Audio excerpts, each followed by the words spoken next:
نحمده ونصلي على رسوله الكريم أما بعد فأعوذ بالله من الشيطان الرجيم بسم الله الرحمن الرحيم ولئن سألتهم من خلق السماوات والأرض ليقولن خلقهن العزيز العليم الذي جعل لكم الأرض مهدا وجعل لكم فيها سبلا لعلكم تهتدون صدق اللہ العظیم۔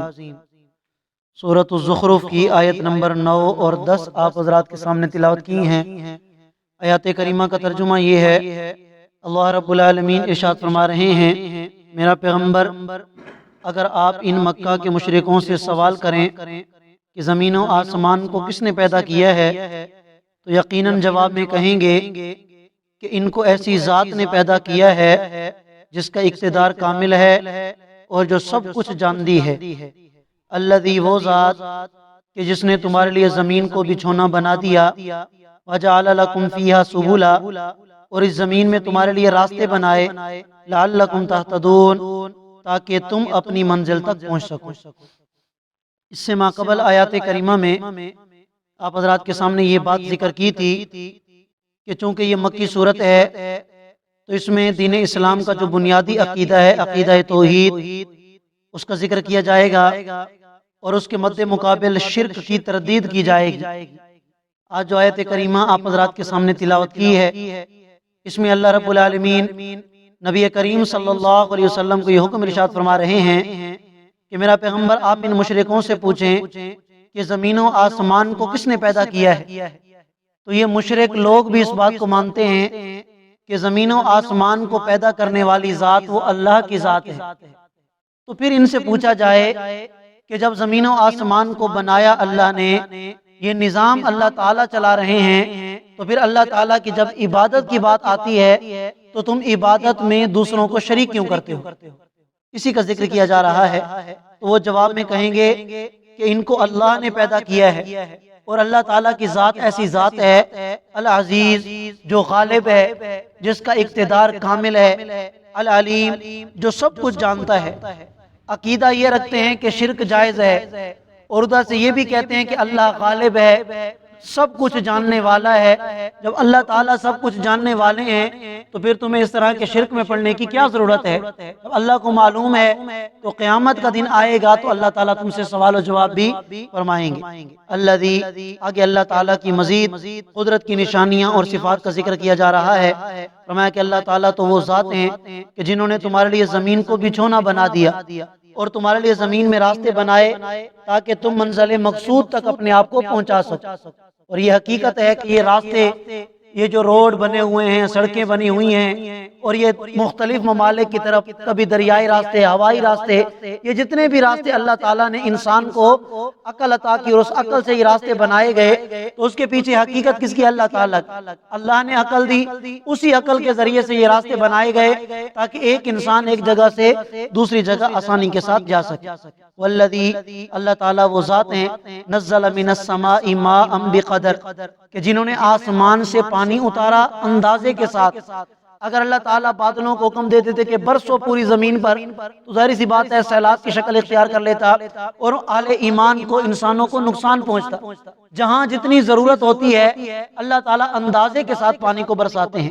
فَأَنشَرْنَا بِهِ بَلْدَةً مَيْتًا اللہ فرماتے ہیں کہ پھر ہم اس پانی کے ذریعے مردہ زمین کو زندہ کر دیتے ہیں۔ كَذَلِكَ تُخْرَجُونَ اور اے ایمان والو اسی طرح تمہیں بھی زندہ کیا جائے گا۔ جب ہم مردہ زمین کے اندر روح ڈال سکتے ہیں، اس کے اندر کھیتی باڑی اگا سکتے ہیں، تو ہم تمہیں بھی دوبارہ زندہ کر سکتے ہیں۔ حالانکہ تمہارا دوبارہ زندہ کرنا یہ کوئی مشکل نہیں ہے، تمہیں تو ہم نے پہلے ایک مرتبہ پیدا کیا، زندگی دی، پھر موت آئی، پھر تمہیں زندہ کریں گے۔ اور یہ مردہ زمین تمہارے سامنے ہوتی ہے، کوئی چیز اس پر نہیں ہوتی، بادل آ کے برستے ہیں، اللہ تعالیٰ اس میں جان ڈال دیتے ہیں، وہ زمین تمہیں پھل اور پھول دینے لگتی ہے۔ والذی اللہ وہ ذات ہیں، خلق الازواج کلھا ہر چیز کے اللہ نے جوڑے پیدا کیے، وجعل وَجَعَلَ لَكُم مِّنَ الْفُلْكِ، اللہ نے تمہارے لیے کشتیاں بنائیں، وَالْأَنْعَامَ، اور ایسے چوپائے تمہیں عطا کیے، مَا تَرْكَبُونَ، کہ جن کے اوپر تم سواری کرتے ہو، لِتَسْتَوُوا عَلَى ظُهُورِهِ، یہ اللہ نے چوپائے کیوں عطا کیے؟ تاکہ تم ان کی پیٹھ پر چڑھ جاؤ، ثُمَّ تَذْكُرُوا نِعْمَةَ رَبِّكُمْ إِذَا اسْتَوَيْتُمْ إِلَيْهِ، جب تم ان کے اوپر چڑھ جاؤ ان کی پیٹھ پر تو پھر اپنے رب کی نعمت کو یاد کیا کرو۔ جب تم سواری پر سوار ہو جاؤ تو اپنے رب کی نعمت کو یاد کرو، وَتَقُولُوا، اور تم یہ کہو، سُبْحَانَ الَّذِي سَخَّرَ لَنَا هَذَا وَمَا كُنَّا لَهُ مُقْرِنِينَ، پاک ہے وہ ذات کہ جس نے اس سواری کو ہمارے لیے مسخر کر دیا، وَمَا كُنَّا لَهُ مُقْرِنِينَ، ہمارے اندر اتنی طاقت نہیں تھی کہ ہم اس کو اپنے قابو میں لا سکتے۔ یہ تو اللہ کا کرم ہے۔ تو یہ وہ دعا ہے۔ آگے بھی ایک جملہ ہے، وَإِنَّا إِلَىٰ رَبِّنَا لَمُنْقَلِبُونَ، کہ ہم سارے کے سارے کس کی طرف لوٹنے والے ہیں؟ اللہ رب العالمین کی طرف لوٹنے والے ہیں۔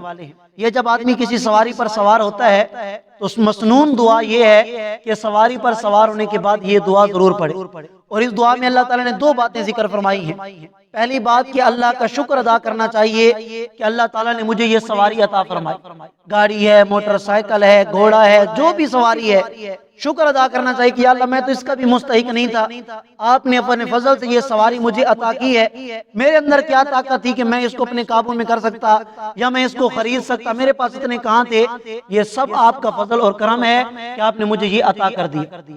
اور دوسری بات اللہ تعالیٰ نے دوسرے جملے میں ارشاد فرمائی، وَإِنَّا إِلَىٰ رَبِّنَا لَمُنْقَلِبُونَ، کہ ہم نے کس کی طرف لوٹ کے جانا ہے؟ اللہ کی طرف۔ اللہ بتانا یہ چاہتے ہیں کہ تم جب اپنی سواری پر سوار ہوتے ہو اور سفر کے لیے نکلتے ہو تو تمہیں یہ بات نہیں بھولنی چاہیے کہ ایک نہ ایک دن تم نے آخرت کا سفر بھی کرنا ہے۔ یہ تو دنیا کے عارضی سفر ہیں، ایک دن کا سفر ہوتا ہے، آدھے دن کا سفر ہوتا ہے، گھنٹے کا سفر ہوتا ہے، تم مقام پہ پہنچ جاتے ہو۔ یہ کبھی نہیں بھولنا کہ تم نے ایک آخرت والا سفر بھی کرنا ہے، اور اس آخرت والے سفر کے لیے تم نے کیا کرنی ہے؟ تیاری کرنی ہے۔ دنیا کی زندگی میں ہی تم نے قرآن و سنت پر عمل کر کے اپنے رب کو راضی کرنا ہے۔ فرمایا وَإِنَّا إِلَىٰ رَبِّنَا لَمُنْقَلِبُونَ، بے شک ہم اپنے رب کی طرف البتہ لوٹنے والے ہیں۔ جب رب کی طرف لوٹنے والے ہیں تو رب کو راضی بھی کر کے جانا چاہیے۔ اللہ ہم سب کو سمجھنے اور عمل کرنے کی توفیق عطا فرمائے۔ جزاک اللہ۔